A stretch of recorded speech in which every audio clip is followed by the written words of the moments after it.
नमस्कार, social city prime news चुनाव विकास और समीकरण में आपका स्वागत है। मैं मनीष उपाध्याय। आज हम लोग हैं ग्राम पंचायत राज बभनौली में और हमारे साथ हैं यहां से स्थानीय मुखिया प्रत्याशी सह पूर्व मुखिया सह पूर्व अनुमंडल अध्यक्ष अमित उपाध्याय जी। आपका बहुत बहुत स्वागत है हमारे चैनल पे। जी बहुत बहुत धन्यवाद।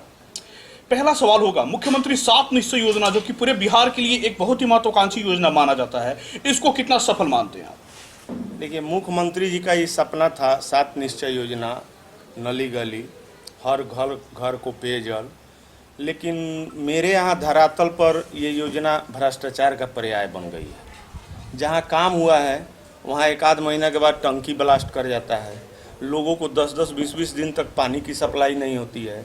एक आध वार्ड तो ऐसा है जहाँ महादलित और अति पिछड़ा जाति के बहुतायत लोग हैं और आज तक उनके यहाँ नल जल ले जाने की ज़रूरत नहीं समझी गई।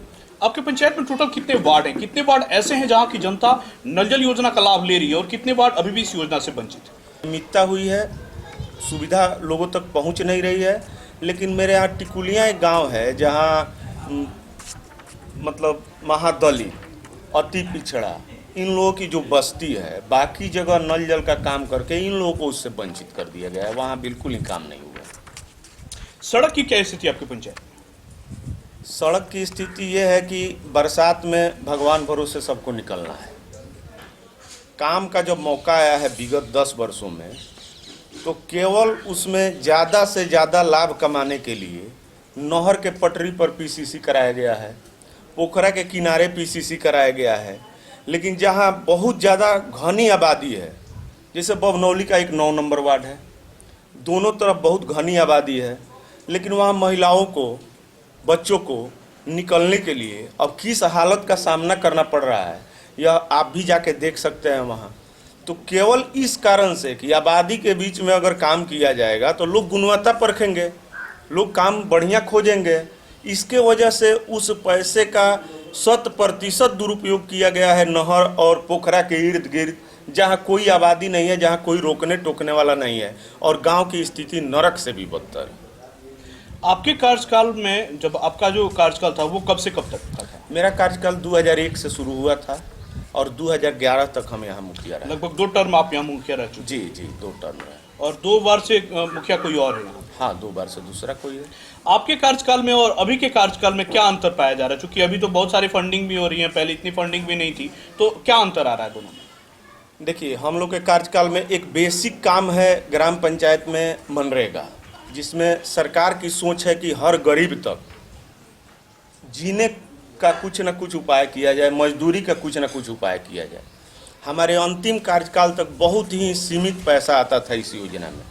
आज पैसे की कोई किल्लत नहीं है, लेकिन यहाँ फिक्स है। यहाँ तालाब की खुदाई होगी जेसीबी से, मजदूरी के नाम पर प्रति व्यक्ति, जैसे मैं आपको एक एग्जाम्पल दे रहा हूँ, 100 लोगों का अगर भुगतान करना है तो 7 लाख रुपया उनके खाते में आना है। तो उन लोगों को 200 रुपये से 400 रुपया फिक्स किया गया है और 20,000 में 6,80,000 रुपये का गबन किया जाता है। यह योजना एक मनरेगा की है, जो जांच का विषय है, जो बैंक में सारे एविडेंस मौजूद हैं और आम लोगों के पास ये सारी बातें सबके जानकारी में है। दूसरी बात, हम लोग के समय में भी कार्ड बनता था, अंत्योदय, अन्नपूर्णा, लाल कार्ड। मेरी जवाबदेही थी, मैं खुले तौर पे कह रहा हूँ, आपके माध्यम से यह आवाज़ मेरे पंचायत के लोगों तक भी जानी है। मेरी जवाबदेही थी कि मैं प्रत्येक घर तक खुद से कार्ड पहुँचाना सुनिश्चित करता था। अभी पिछले कोरोना काल में सिर्फ एक गांव से 2,000 प्रति यूनिट करके 4.5 लाख रुपया की वसूली की गई है बिचौलियों द्वारा कार्ड बनवाने के नाम पर। और अभी भी जो गरीब हैं, जिन लोगों के पास बहुत कुछ है, उनके पास 2-2, 3-3 इंदिरा आवास भी मिल जा रहा है, उनको राशन कार्ड का लाभ भी मिल रहा है।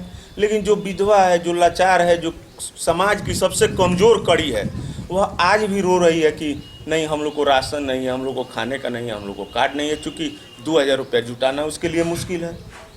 और मैं पदाधिकारियों से आग्रह करूँगा कि इसके लिए एक बार जनता के बीच में जाके और इसका सच्चाई का पता लगाया जाए। कोरोना काल में किस तरह की व्यवस्थाएं की गई थी आपके पंचायत में? मेरे पंचायत में कोरोना काल में कोई व्यवस्था नहीं की गई थी। मुझे याद है पिछले बार जो कोरोना काल था, मैंने उस टाइम, अभी तो आचार संहिता है, मैं बहुत कुछ कह नहीं पाऊँगा, मुझसे जो भी व्यक्तिगत तौर पे बना मैंने किया है, लेकिन यहाँ आधिकारिक तौर पर यहाँ जो जीत के प्रतिनिधि बने हैं उनके तरफ से सिर्फ एक बार मिट्टी तेल डाल के और ट्रैक्टर से पानी का छिड़काव करा के लोग को गुमराह किया गया। उसके अलावा ना एक सैनिटाइजर बांटना उचित समझा गया, ना डस्टबिन बांटा गया, ना कोई साबुन बांटा गया जिसका प्रचार प्रसार किया जाता है। यहाँ किसी तरह की कोई व्यवस्था नहीं है। सरकार ने इस तरह की योजनाएं पंचायत लेवल पे दी थी कि हर पंचायत के हर घर में 4 मास्क और साबुन का जो वितरण है वो करवाना था, तो उस पर क्या हुआ? किसी घर के किसी सदस्य को 4 मास्क और साबुन का वितरण यहाँ नहीं किया गया है, किसी को भी नहीं मिला है। अब ये योजना गवर्नमेंट की थी, ये हमको भी पता है, सरकार ने योजना दी थी। अब पंचायत में आके योजना किसके घर में जाके रुक गई ये वहीं जवाब देगा, लेकिन आम लोगों को इसका कोई लाभ नहीं मिला है और सबको पता भी है। इस बार आपके चुनाव का मुख्य एजेंडा क्या होगा? किस एजेंडे पे चुनाव लड़ेंगे आप?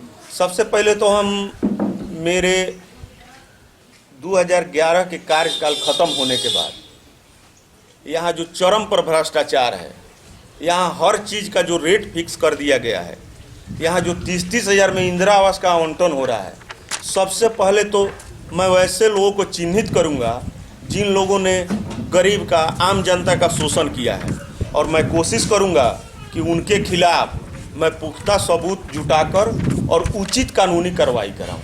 साथ ही मेरा पहले भी एजेंडा रहा है, आज भी है, मैं पारदर्शिता लाऊंगा। ईमानदारी से हर लोगों तक सरकार द्वारा दी गई व्यवस्था को पहुंचाने के लिए मैं दृढ़ संकल्पित था और दृढ़ संकल्पित हूँ। पंचायत की जनता से क्या अपील करेंगे आप चुनाव को ध्यान में रखते? पंचायत की जनता मेरे लिए आदरणीय है। बहुत कम उम्र में मेरे पंचायत की जनता ने मुझ पर भरोसा किया था, मैं उनको बार बार प्रणाम करता हूँ और उनके लिए मेरा जीवन समर्पित है। मैं उनसे यही अपील करना चाहूँगा, चुनाव का समय है, आज हाथ जोड़ के वोट मांगने वाले लोग फिर घूमेंगे, लेकिन उनको याद रखना है 10 साल मैं भी रहा हूँ, 10 साल मैं नहीं भी रहा हूँ, किसके साथ क्या क्या हुआ है यह हर गली हर कस्बा की कहानी है। तो हाथ जोड़ के दूसरे दिन डंडा दिखाने वाले को वोट नहीं दें। अगर मेरे अंदर कोई अच्छाई हो तो मेरा समर्थन करें, और जनता ने मेरा बहुत पहले समर्थन किया है, इसलिए मैं उसी समर्थन के लिए बार बार उनको धन्यवाद देता हूं।